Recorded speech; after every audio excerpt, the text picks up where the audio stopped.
It's around 19 years since I joined Peter's office to work specifically on the GST reform, to try and get the legislation through the Senate. He'd set up a very small team headed by his Chief of Staff, Phil Gaetjens, and we were essentially the nerve setter for the implementation of the GST. We had thought it would be 6 months, but it grew to be 2 years as the task of the implementation just grew and grew. I'll conduct a bit of a narrative history in a few minutes to make sense of all the critical events of the time, but the first thing to note was the sheer magnitude of this reform. It was a tax reform that was affecting every single adult and child across Australia, every business, large and small. Every consumer would pay more, but they would have overcompensation at the same time. 3 million businesses would need to learn completely new payment systems. There were 3 billion price points changed overnight. Major changes in welfare and family payments. Numerous sectors needed special treatment, and adding a degree of complexity greater than even countries in Europe, we were making state governments an integral part of the equation. There have been many far-reaching policy changes in our history, but this was really the most comprehensive policy change since Federation. So with so much that went on during that period, how do we make sense of it all? Let me give a bit of a narrative history, and I break it up into,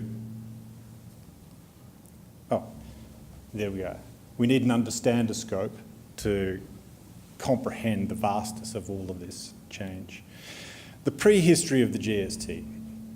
Well, it was invented in 1954 by a Frenchman. It quickly swept through Europe. It was a very efficient revenue raiser. Eventually, Billy McMahon sniffed the political wind and he commissions the Asprey report in the mid-70s. They are the first ones in Australia to recommend a GST. It kind of goes nowhere, but the Treasury officials are seized of this idea, and their influence was critical, and indeed it still exists to this day. Treasurer Howard had a go in Cabinet in 1980 to get something up. It didn't happen. Keating had a go in 1985 with option C, a form of consumption tax. Again, that failed. We know that John Hewson came out with his fight back package with 15% of GST, failed spectacularly. One interesting aspect of that was there was a very cynical tax rise the year after by Keating, who whacked up wholesale sales taxes. What this did was really solidify the idea that the tax system was broken. The politics of it remained toxic, however, so that necessitated Howard talking about never ever introducing a GST. The next phase is after the election, and the Treasury officials quickly come to Costello and impress upon him the idea that this has to be revisited. One of the critical developments at this time in 1996 is ACOS coming to the party and declaring that in principle they could support it. They wanted to be part of the conversation. They held a conference with ACCI, and that gave quite a bit of impetus. The next year is critical too. In the May budget, straight afterwards, Howard and Costello are realising that something needs to be done. They agree that they can't rule out a GST over the next term. That sentiment moves to Peter stating that if it were to occur, it would need to receive a mandate at an election. Then there were conditions laid down for tax reform in a second term should it occur, and then Howard said that all options must be on the table. On the 13th of August, Howard made the official announcement that we're off on the great tax adventure. It took 1 year then to develop the package through the Treasurer's Office, Prime Minister's Office. Ken Henry headed the mechanics of developing the package with all sorts of options. 1 year after the great adventure was announced, the ANTS package was released on the 13th of August 1998. That's a new tax system. The initial reception to ANTS was reasonably positive, but the new paint was certainly knocked off by the election campaign, and the coalition was returned with a much reduced margin. Howard and Costello believed that having campaigned heavily on a detailed manifesto gave them a mandate to introduce GST, but critically, Beazley declared his opposition. One of those turning points that could have been the other way, where Keating had taken an alternative view in 1993, that if Hewson had got his fight back through, then that would be a mandate for introduction. The coalition now had to look to Senators Mal Colston and Brian Harradine, who held the balance of power to pass the package. Major problems emerged in early 1999 in the form of 4 Senate inquiries into the GST. These became 2 months of major issues management as industry groups, charities, all manner of interest groups all came along, all declared essentially that they were in favour of tax reform as a concept, but they had a specific issue, and generally, please could we be exempted from GST. Howard and Costello had been hopeful of securing Harradine's vote, but on the 14th of May, he dashed the hopes of the government by rising in the Senate and declaring, "I cannot." The choice for the coalition was now either go to another election, abandon tax reform, or deal with the Democrats, who had always said that food should be excluded. Not really a choice, obviously, and the upshot was the Meg Lee's deal nutted out over a week. After passing the legislation in June, the next year, I've just skipped one there. The next year was preparation year. Intense preparations with the Treasury, the Tax Office, spreading all throughout the land, holding seminars, conferences, producing materials to educate everyone, and businesses especially. Political issues were still burning. Beazley felt confident enough to tell his caucus at the end of the year that they were going to surf into office on the back of the GST. It's getting harder to recall now, but at the time, the issues were exploding daily. The level of concern in the public was rising, and much of the commentary was hysterical. The National Tax Accountants Association warned of 200,000 jobs going to go. The Australia Institute predicted 65 extra deaths a year from pollution. The Sunday Times reported that the GST could plunge Australia into a barter-style economy. The Land newspaper reported that GST could lead to increased bushfires on the scale of Victoria's Ash Wednesday because hobby farmers would not be able to afford grazing livestock to keep combustible material down. This was the sort of atmosphere in which we were trying to operate. Finally, on July 1, the GST begins and the sky didn't fall in.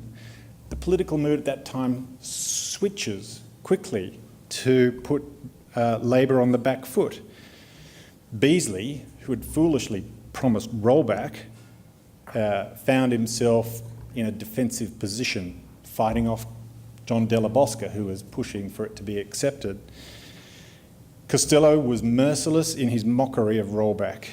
In Parliament, he used to roll his R's, roll back, talking about Kim Beazley, and it really lifted the morale of our troops to see Labor really copping it. The political pain for us, though, was delayed until the horror first half of 2001. There was discontent over BAS forms that had been brewing, fuel prices were hurting, and the March national accounts showed a shock negative quarter, which, if there was another negative quarter, would mean a recession, which would then be sheeted home to the GST. The government decided during this time that it had to act on these things, and so the BAS was addressed, the fuel excise was cut, the indexation was abandoned, and there was also a doubling of the first home owners grant. These measures were successful in cauterising the worst of the political damage, and when the next national accounts came out, they showed the economy bouncing back in this huge sigh of relief. By this point, the GST had permanently receded as a top-line issue, and the force of Labor's attack vaporised when Beazley announced his rollback package, which amounted to $1 a week per person. So, that was how it came into being. 20 years later, what can we say about it? Well, it is remarkable that it remains very much what it said on the packet. A 10% tax on very much the same base. Proceeds still go to the states. The structure is robust. There's no sign at all that the policy is going to be reversed or thrown out. If there's any talk at all, it's how to build on it. These are all very strong indicators of policy success. I should note that the equalisation formula among the states has been contentious, but that is a divide the spoils argument rather than a core criticism. Was the politics a success too? Well, the GST itself was always unpopular and the direct effects were politically costly, but that analysis does neglect the deeply important indirect effects of taking on an unpopular cause. The public may or may not have liked what we were doing, but they respected that we thought it was the right thing for the country. It gave the coalition a clear plan with a clear goal, and this energised the troops. And once it was in, the political dividends rolled on for many years afterwards. As I look back, I think there are a few key factors critical to the success of GST. First, having a consensus on the basic aim was critical. The guts of tax reform for many years had been agreed on, shifting from wholesale sales tax on goods to a GST on goods and services. The rest was built around that central fact. If I might digress for a moment, one of the reasons that current day GST reformers have failed is that there's been zero consensus around the purpose of tax reform. State premiers want it to go to health, the business community want it to go to company tax cuts, the housing industry want it to go to stamp duty cuts. There is no consensus. The second critical foundation for GST tax reform was building a surplus. As soon as Costello got in 96, he was reducing the deficit, building surpluses and creating what's called the fiscal space for tax reform. Having healthy surpluses by 2000 allowed tax cuts and family benefits that outweighed the GST effects for every single demographic. It was the spoonful of sugar that made the medicine go down. Having the patience to build surpluses over 4 years before the net tax cuts is, I think, an underappreciated aspect of the Coalition's record. Costello's approach of first delivering surpluses and then rewards with tax cuts occurred throughout his term and was what I called a deferred gratification approach. It very much suited the Costello mindset, and I always contrast it with the instant gratification approach of, say, Republicans in the US, who always want big tax cuts now, no matter what the size of the deficit. Is there any surprise that the Coalition paid off all government debt in the same period as George Bush was exploding theirs upwards? Third, the distributional effects were critical. The package itself delivered its biggest benefits to families with single earners on around the average wage of $38,000 to $50,000. The fact that the biggest benefits went to single earner families rather than dual income families was itself progressive. Professors Anne Harding and Neil Warren later did a distributional analysis of the Coalition's government's years in office up until 2001, which included the GST changes, and found that because of progressive changes on taxes other than GST, the overall impact had been stable or slightly progressive. The distributional aspect highlights what I think has been a flawed parochial understanding of what a consumption tax means. The fact is that while a GST itself is regressive, a GST package can be either progressive or regressive depending on what you do on the other side of the ledger. If you use the funds on welfare, it's going to be progressive. If you use it on top marginal tax rates, it's going to be regressive. There are any number of permutations in between. If you consider the evolution of tax in modern Europe, some of the biggest supporters have been the Social Democrats, looking to fund generous welfare states. Here in Australia, the Labor Party has essentially written itself out of 40 years of tax debate for a failure to distinguish between GST and GST package. The fourth critical element to introducing the GST was, I think, the leadership combination. The fight-back attempt had failed through inexperience, lack of political judgment, and a lack of understanding of the detail. Howard and Costello came up with a package that wasn't radical and was robust in itself. For Howard, the GST was his supreme act of political and policy courage. It was a new tax, which had proven to be a political loser. If he fell, he would have gone down in history as a one-term wonder. It was a gamble in which rational political advisors might have said forget about it, but which he took. Howard was fortunate to have Peter Costello in charge of reform. Could a Downer or a Wooldridge or a Reith or a Fay have brought in such a large piece of reform? Possibly, but this was deadly territory, hugely complex, politically deeply sensitive, and prone to enormous points of massive political pressure. Costello knew his stuff. He commanded authority. He couldn't be pushed around. He was definitely the person for the times. And Tom's guidelines today say that we should have a few things to say where things might have been different. So let me list a couple. One that I think at the time of was the delivery of the contract between the states and the Commonwealth. And I'm not talking here about horizontal fiscal equalisation, and I'm a supporter of that, by the way, but the looseness of language in the agreement allowed the states enough wriggle room to welsh on their agreement. They failed to cut their taxes when they should have.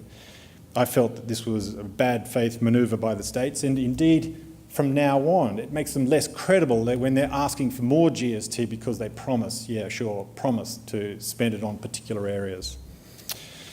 The second regret of the time was, of course, the GST deal with Meg Lees and the Democrats. If we step back now and look at Australia's tax system from a global perspective, we do have a smaller GST base compared to most other countries. So we tax around 47% of consumption. The OECD average is about 55%. And then New Zealand, which is considered the gold standard, has about 95% across the board. The consequences of our smaller base are significant. It's less efficient at collecting revenue as a consequence. The narrower base constrains the ability of the GST to act as a growth tax. In the decade to 2014-15, GST revenues fell from around 4% of GDP to 3.4%. And largely that's because the areas we exempted are in some of the higher growth areas. If we do decide to increase the rate of GST, we're building on what starts as something of a narrower base. And that in itself doesn't give you the efficiency gains that would otherwise have occurred. So looking back, my view of the reform at the time was that the big prize was the rationalisation of the tax system, shifting the tax base from goods to goods and services. Being able to reduce income tax rates was great, but income tax rates and thresholds will vary over time because you've got bracket creep kind of delivering you money as well.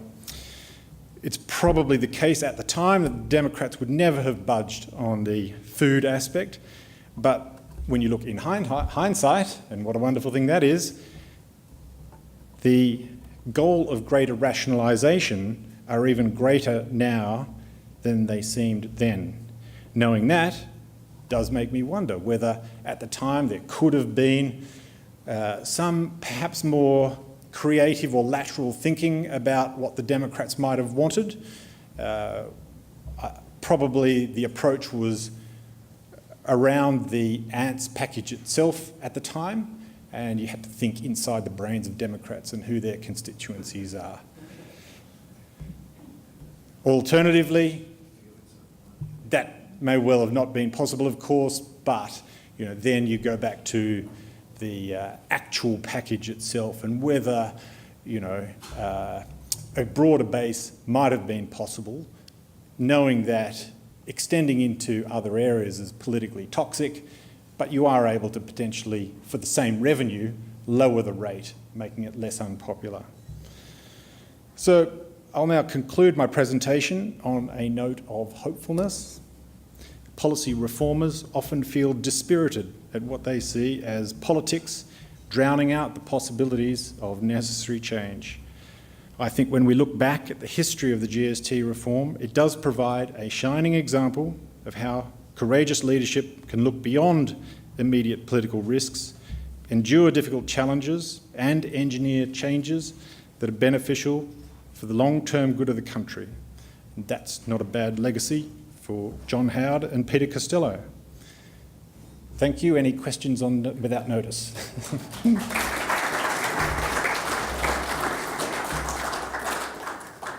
a question at the back. Just wait so we can get it for the time. So Anne Tiernan, Griffith University. Thanks, David. I was really interested, because we're going to talk about advisory systems this afternoon, that the package was designed and driven out of the Prime Minister's office and the Treasurer's office, with some input from the Treasury. Can you elaborate that for us? What was the rationale for that? Did you not think you could get what you needed out of the Treasury? Why did it need to be politically driven? I think it was a combination of the political leaders having their representatives in the forum that decided it. So from the Treasurer's office, there was Nigel Bailey, there was also David Stevens from the Cabinet Office, there was from the Department of PM&C, I think Ian Watt was in there, Ken Henry was chairing that tax committee. So I think that's quite a good combination of expertise from the public service combined with people who have political antenna. Ultimately, the political antenna came down to these guys here, Howard and Costello, but there was, I think, some serious brain power going on in that room.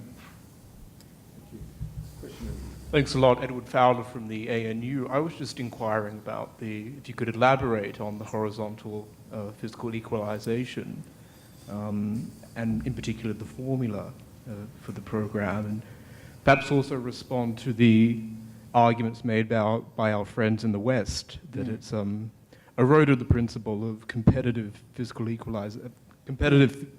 federalism. Thank you. Yep.